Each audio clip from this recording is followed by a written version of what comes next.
everybody. So this is Niharika back, and this is going to be my second video, and I think this video is going to be much better than the previous one. I'm still learning to find the best angles or light directions, so yeah, just bear with me. Okay, the second video is more about like how to utilize your second year of your visa. So I feel like second year is more about continuing what you already started in the first year. For example, if you're working on your research project, continue with it. It's like, I feel like if it's about a research, so what, again, I'm going to tell you what I did, and then I'll tell you what I suggest. And I do request you to have like something to write on, because it's good to make points while you're listening, because a lot of times you miss the points. So what happened is, like, during my second year, COVID happened, and I focused on understanding like what is CPD and about everything. So you apply for a job, and a lot of times you do not get the job. So regarding my CPD, and okay, so let's do the normal things like what I already started in the first year, and I was continuing those things with the second year. So I was taking my classes, I was a part of my research project, and it was going good. And yeah, there is one more thing about research projects that can help you fund yourself, is the grants. So grants are like, a lot of times you write grants to have enough money to buy supplies for your project, but a lot of time you can write grants that can actually pay you. So my grant was this type, and it was a little bit harder to get this type of grant, because the grant for supplies are most of the time charges you $500, $400, at most $1,000, but the grant that pays you is about $2,500 or $3,000 depending. So it's like, what organizations think is like, they want to cover more and more projects with the limited money they have. So with one like grant that can actually pay one person is $2,500, and they can fund like 5 projects of worth $500 in that same money. So you need to work a lot on justifying like, why do you need a grant? And my grant got rejected like 2 times. Third time was the charm, and that's how I got accepted for the grant, and that kind of added to my fundings. So that's how things work. And a lot of times you get 3-month projects, 4-month projects, depending. Like you do get grants for like a year project, and they're like really good, like hefty grants. So I worked on that part. So took care of my classes, worked on my grant, and on the other side, if you are not a research person, then you can look for more scholarships. And I understand international students have, I can tell you, like in my university, like they had, out of 30 scholarships, 2 scholarships are for international. So they're very competitive, but it's you, and if you got time, then you can prepare for it, depending like how much is it worth it.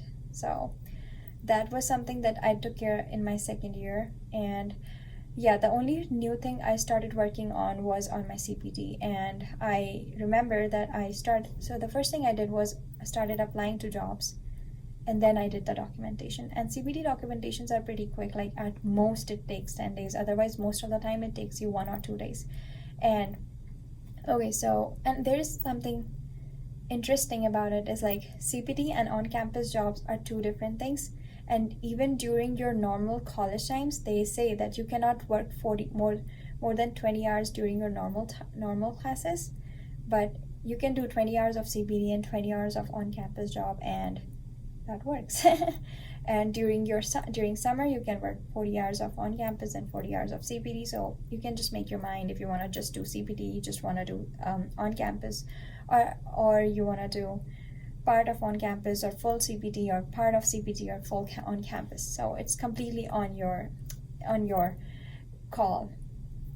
So that's what I worked on. And so other than that, yeah, and when I applied to the position was in May, and I started getting answers by October. So you can see the time difference. So I will suggest you to start working on those papers, understanding those papers, asking questions regarding those papers, like by the start of second year. So by May, you still have a good idea about what this thing is and how you can use it. And I will suggest that you can go for just summer thing, like full-time CPTs, but then they have certain restrictions. Like if you utilize whole CPT as a full-time person, then you won't be able to use your OPTs. So you need to check with your international department on that. So what I did was I did part-time CPTs, and I did it like straight up for like I think 10 months. Yeah, I just had the internship with the Utah Department of Health, and October, like the fall semester, I started in middle. So again, my advisor was very flexible, and he just made things easier for me. Then I worked in with the internship again. I took the internship credit again in the spring semester. Then I took the internship credit again in the summer semester. And I think by fall semester, I was like, I do not have enough CPT, or it might want to affect me in some way. So I just dropped it. And it's like, yeah, that's what I did in my second year prominently. And regarding your credit hours, it is completely on your comfort. Like, and yeah, at that time I was the part of Presidential Leadership Fellow. This is a club where you talk to senators, you talk to government bodies regarding education, like how is everything going and how is this university is helping you if there's any trouble and if you have any concerns. So they had these township meetings, and I feel like I learned a lot because those were extremely smart people managing big positions and a lot of responsibilities, and how humble they were in addressing our concerns and how open they were to for our suggestions.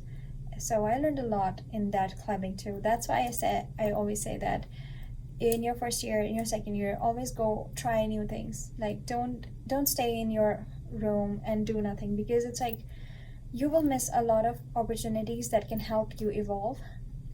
So don't do that. And bachelor's is something, is like it's all exploratory. You can change as many on-campus jobs as you want, because it's like no one will judge you. They all consider you as a kid and who's trying to understand new things. And address your concerns. If you're doing research, address your concerns to your professor so that you both can like resolve it very soon. Yeah, that's what I did. And again, be connected with your major advisor, because as I told you that I did a continuous internship, but I took internship credit in like fall, spring, summer. So he was the one who took care of it. So that was very important. And grant, yeah. So it's like I can say that the first year is the year where you start a lot of things. The second year, and I think the third year too, is the year where you manage yourself. So I will suggest you to, in your second year, first, don't stress yourself up. If you're not liking the job, find another job. And once you get another job, leave it. If you are having trouble with your courses, go for the tutoring session, because it's like, okay, I emphasized about it in my first video that GPA is a very important part, or if I not, I can emphasize it on now. So it's like maintaining your GPA should be your priority, because a lot of time GPAs are the ones through which makes you automatically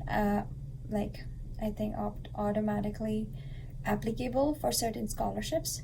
Second is like if you go for on-campus jobs, or if you want to apply for research projects, they want to look at your GPA and want to see that if you are doing good, because they don't want to burden you with more responsibility if you're already struggling.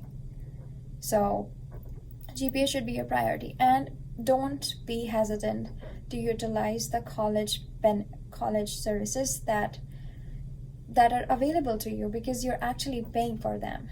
It's your college fees.